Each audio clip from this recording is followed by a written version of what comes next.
مزید گواہان کے بیانات قلم بند کرائے جائیں گے. جرا نہیں ہوگی, جرا اگلے بدھ سے ہوگی.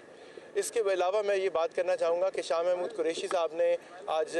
ہمیں اپنے وکلاء کو اور اپنی مسز کو یہ پیغام دیا ہے میڈیا کے لیے, عوام کے لیے, کہ وہ بہت ڈس اپوائنٹڈ ہیں لاہور ہائی کورٹ کے لارجر بینچ کے فیصلے کے ساتھ, جس کے تحت ان کو ملتان سے الیکشن لڑنے کی اجازت نہیں ملی ہے.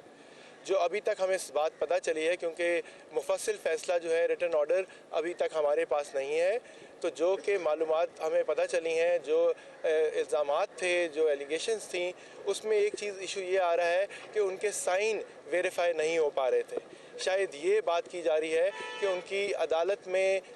جیل کے اندر موجودگی میں جو اگر سگنیچر ہوئے ہیں تو اس پہ جیل اتھارٹیز کی سٹیمپ نہیں ہے. تو اس پہ یہ بات واضح کرنا بہت لازم ہے کہ جب یہ بات ہوئی تھی, جب کاغذات سائن ہونے کی باری تھی, تو بارہا ہم نے جیل اتھارٹیز کو, شاہ محمود صاحب نے بھی, میں نے بھی, سید علی بخاری صاحب نے بھی یہ بات کی جیل اتھارٹیز کو کہ آپ کاغذات کو سٹیمپ کریں. جیل اتھارٹیز نے یہ کہا تھا کہ ہم مجاز نہیں ہیں کاغذات سٹیمپ کرنے کے لیے, اور ہم نے فواد چودھری صاحب کے کیس میں بھی ہم نے نوٹری کو, اوتھ کمشنر کو باہر سے بلایا ہے. آپ عدالت سے اجازت لیں, اوتھ کمشنر کو, نوٹری کو آپ جیل میں لے کے آئیں اور اس کے سامنے کاغذات سائن کرائے جائیں. ہم نے بالکل وہی کیا, عدالت میں درخواست دی, عدالت نے اس کی اجازت دی. ہمارے ساتھ اوتھ کمشنر, نوٹری جو ہیں وہ اڈیالہ جیل کے اندر عدالت میں موجود تھے, اور جو جیل اتھارٹیز تھیں, اور ہمارے سامنے شاہ محمود قریشی صاحب نے جو اپنے ایک وکیل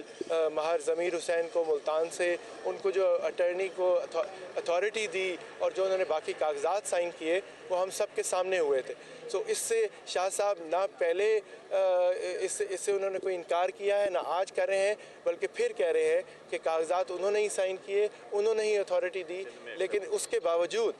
انہوں نے اسی وقت سندھ کے لیے بھی اتھارٹیز دیں, اور سندھ کے حلقہ 214 تھر پارکر سے تو وہ انتخابی نشان مور کے اوپر الیکشن لڑ رہے ہیں, لیکن ملتان کے اپنے 2 حلقوں NA 150 اور 151 سے ان کو الیکشن سے باہر رکھا جا رہا ہے. اب اس سچویشن کے اندر ان کے ایک حلقے کے اوپر ان کے بیٹے مخدوم زین حسین قریشی الیکشن لڑیں گے, اور ایک حلقے پہ ان کی بیٹی مہربانو قریشی الیکشن لڑیں گی. Thank you G.